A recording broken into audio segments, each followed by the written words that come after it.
Depuis le début du conflit entre Israël et le Hamas en octobre 2023, le nombre de journalistes tués dans les zones de guerre, notamment à Gaza et au Liban, a atteint des niveaux alarmants. Plus de 160 journalistes, palestiniens, libanais et autres, ont perdu la vie dans ce conflit essentiellement par des tirs israéliens.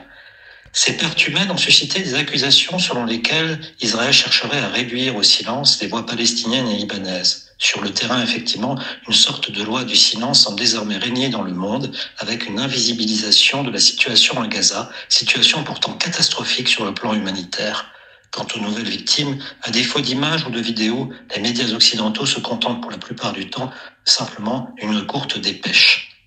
Les organisations de défense de la presse affirment que les autorités israéliennes accusent fréquemment ces journalistes de collusion avec des groupes tels que le Hezbollah ou le Hamas dans le but de discréditer leur travail et de minimiser les témoignages faisant état de violations de droits humains et ainsi justifier ces éliminations.